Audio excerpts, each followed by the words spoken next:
So FGO just got their memorial quest for their anniversary, and something was a little off with it. Whenever you finish a lot of these fights, you'll get, maybe a little reward here, a little reward there. Usually it's in regards to the anniversary CEs, where you got your favorite characters wearing some snazzy little outfit or something. But this one was a little bit different. If you beat these memorial quests, which aren't all that hard right now, the first one is the Alexander and the Waiver fight all the way back from Septum. I didn't even bother getting footage for that one because it was over so fast. But then you get to go fight Mordred from Camelot, and the last one is against Qi Shi Huang. I'm trying to remember who the one was before that, but it's probably not that big of a deal. But you get these gold tickets for beating the different fights, and they're tied to a class. Now, I immediately didn't recognize what this was, and I couldn't really find any information on what these tickets are. So this is kind of a little PSA kind of announcement thing. If we already do know what these are, then, I'm an absolute clown. I'm a fraud. You guys can,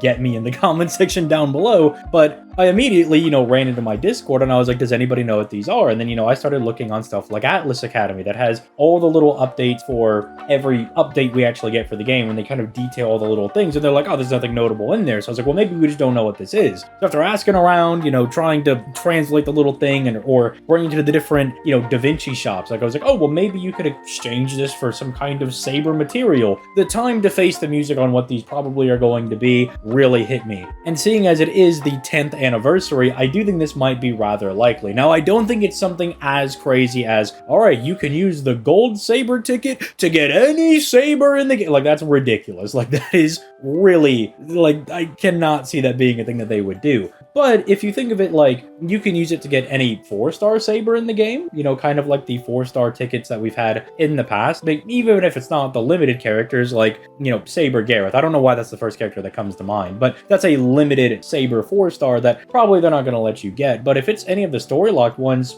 there's some really strong options in there.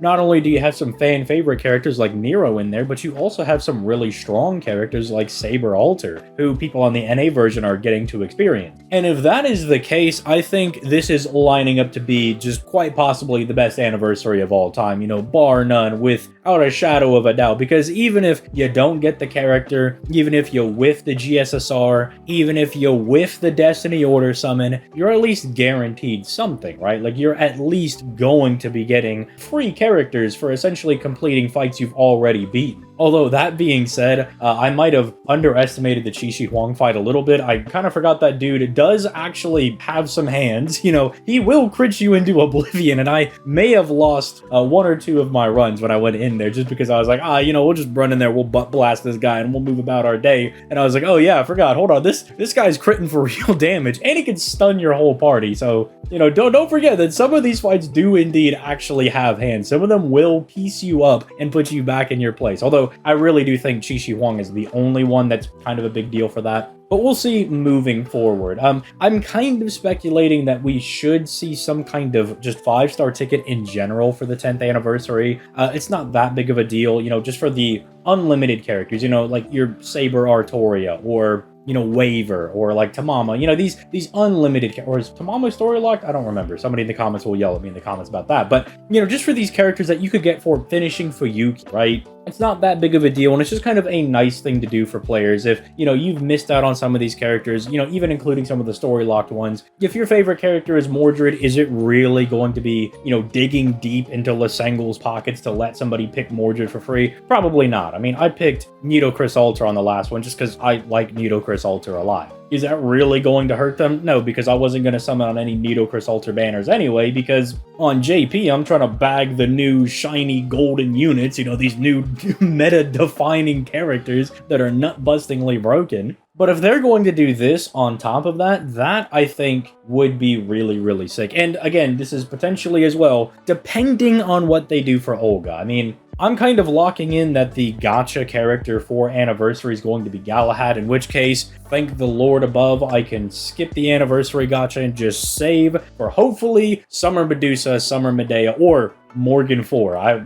Dude, I would love it. Dude, you have no idea. I would be so ecstatic just because every time there's like a new Saberface character, half the comments are like, yeah! The other half of the comments are like, I'm tired of Saberfaces. But whatever they do for that, right? I could skip for that. But if it does end up being Olga Marie, that would kind of suck because the potential for them to be able to give back and offer free things for the 10th anniversary is, you could do a free 5-star, which is fine. I think they could even go up to the 3rd year, any character from year 3 and below, because one of the best characters you can get from that is OG Scotty. And while she is still really good in Black Grail compositions for your quick AoE characters, she's still needed for stuff like that. It's not really digging that deep into their pockets, right? A lot of these year 3 and below characters have been power crept by other units.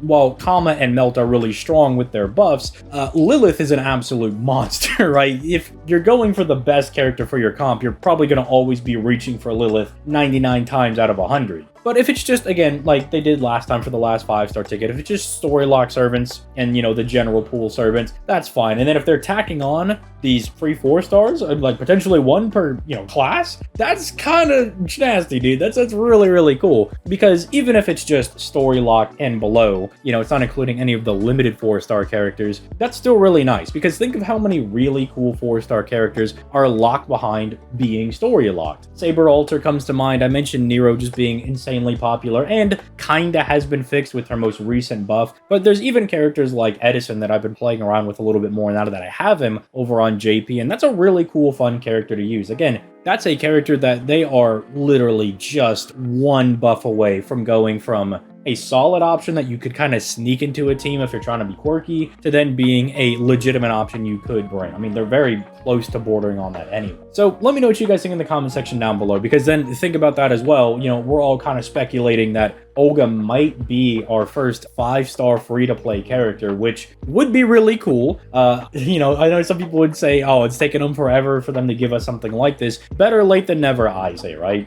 Obviously, I would have rather them already put out a welfare 5-star character earlier for one of these other really hype events, but at the end of the day, I'll take it later than never. I mean, it's kind of the same thing. There was some discourse on Twitter that I kind of just caught wind of where people were like, the auto CE thing for doing EXP cards for that, it took too long. They should have never done it. Bro, what are you, crazy? Like, sure, are they the best at handling this game? Absolutely not, but at the very least, we're finally getting around to it. Let's just be happy that we have it, because there are still so many other quality of life things that we need in this game. Like, can I just level up all my skills at once, please? Can I just stop having to go individually through each skill? Can we make things a little bit easier? Can we get some kind of, skip runs that all these other gacha games have for skipping out and cutting down the absolute grind some of these stages are? I mean, even if it's only like 3 a day, dude, I'll take that to just kind of cut down on some of these runs. Or some of the newer players might not know this, but years ago, they were talking about trying to find a way to buff hits on characters, like to buff the base hits that they have. And the first character I thought of was Ushi, because her kit